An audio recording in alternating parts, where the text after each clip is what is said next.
that on the card? It says, Happy birthday to Susanna. We knew something was wrong with Susanna. A lot of sort of near misses in terms of her sort of milestones. You know, the ones that just late to roll over and then, oh, but she just did it. This is. And then this is when she was diagnosed. And I'll never forget the name of the paper. It was KIF1A causes brain atrophy and early death. It's like a match. That day was like a match that just like,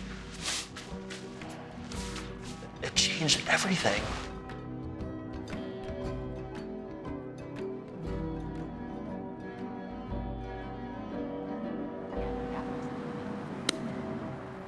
Sit up, sweetheart. You good? When we started understanding the disease, I went to companies to find a treatment.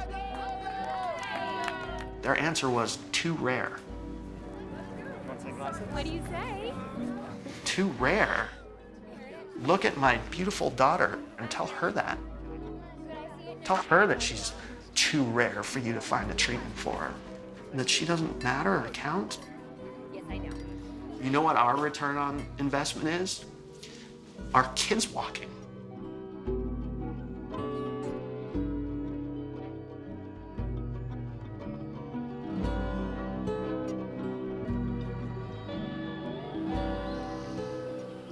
Okay, if I pull your hair back? No. No. No. What's no? You don't like that one? No. Do you like this one okay? Yeah. Okay. I'm gonna use this one in your hair. 1. For Tessa, she wasn't just having like a seizure once every couple of months. 2. It was every day. You earned a sticker. We couldn't find anything that was causing her seizures. So for us, that started, 15 and a half years, diagnostic odyssey. We enrolled her in the NIH Undiagnosed Diseases program. I can help with the letters. We really just kept looking because the disease didn't exist yet. The ground gets harder. What changed that was Colton. Colton? Okay, go get the letter A. He started having seizures just a few hours after he was born. Good work.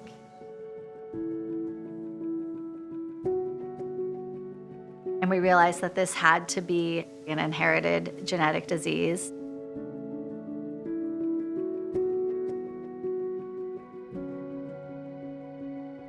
I literally had patient 1 and 2 in the world living in my house. Oh, happy. Yeah, I know you have always liked this. Wow, she really does like it. I know. Isn't it blinding you? Yeah. Yeah. You want to say anything to me? Yeah? There were no publications on the disease.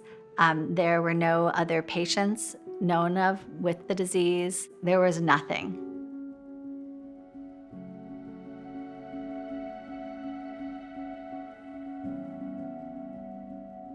I remember a very distinct conversation where Sally and I said, when we started the foundation, it was a day on set, and it was a few weeks after Susanna had gotten diagnosed.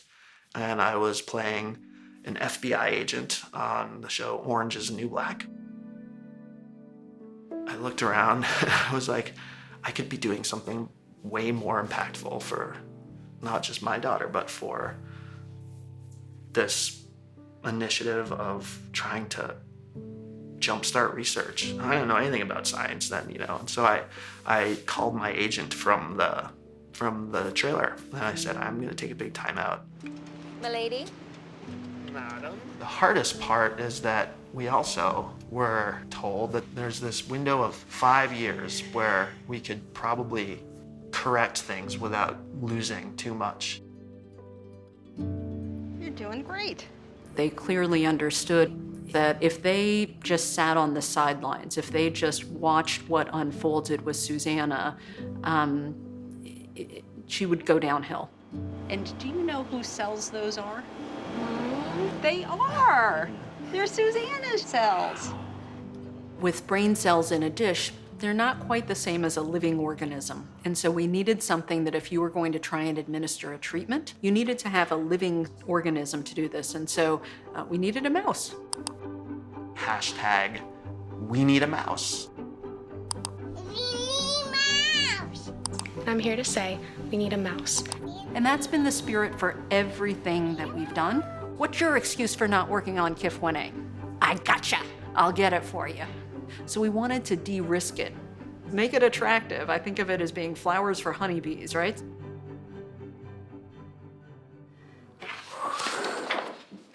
Driving patient-centered research by expanding the SLC 13A5 toolkit, growing our network, and supporting early and established investigators.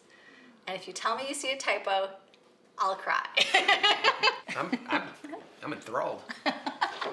Thanks, sweetie. And when Tessa was born, I went on maternity leave from my graduate school program. I was a classicist, which is ancient Greek and Latin. He read the first note. I never went back. Pizza night. I wanted a treatment. And so that's really when we formed Test Research Foundation. We needed to organize our patient population. We needed to raise funds for research. We target everything from basic research all the way to clinical care. I think everyone assumes a nonprofit is like a fun side hobby, but it is a full-time job. My day starts really early. I tend to borrow against sleep. She's tireless. If you're a basic scientist, it's really hard to look the mom in the eye and be like, I'm not gonna tell you about my results. So I think that family organizations have a lot more pull than they think in getting people to work together. The Rare As One network is part of our patient-driven research program. We have an incredible team that's doing this work day to day.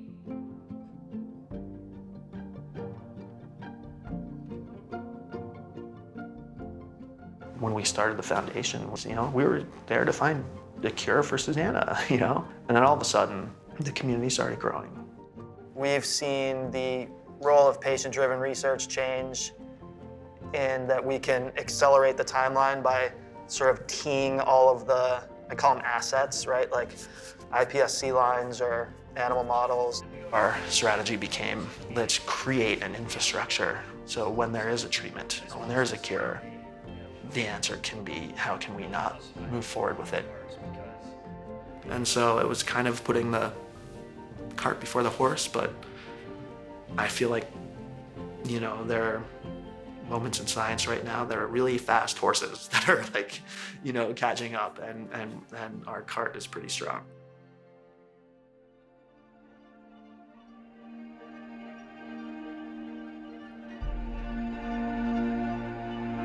So nice to have everybody here to celebrate Tessa on her big day, graduating from high school or finishing high school. We started to hear about trials for things where, kids who should not be living past their second birthday were instead walking and talking. And it really started to look like gene therapy, which had been on the cusp for decades, was really here. And so we started to look at, well, who's doing this for brain disease? Kim and I and the Test Foundation did a tremendous amount to help us move the program forward. The information that they've gathered has been particularly helpful just in our education. The more we know about the disease, the easier it is for us to target and develop a particular gene therapy. Often it's the patient advocacy organisation that produces a small amount of funding to start some very early proof of concept preclinical work.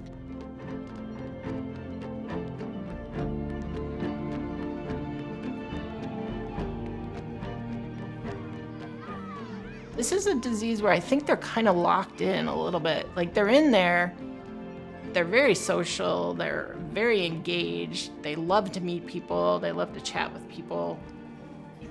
I'm very curious with this gene therapy, whether they may be able to really recover quite nicely from this.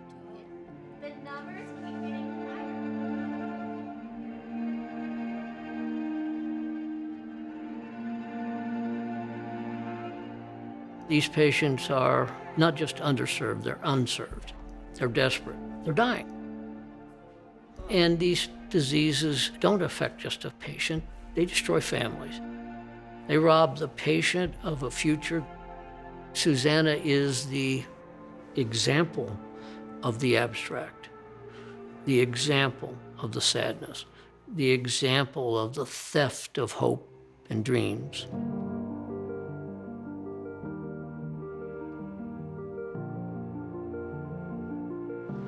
I can see Susanna in there.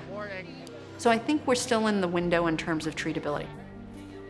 What we hope to do is at least slow the rate of decline, so rather than being this steep, at least even things out. And of course, the Holy Grail, maybe there's some room for continued development.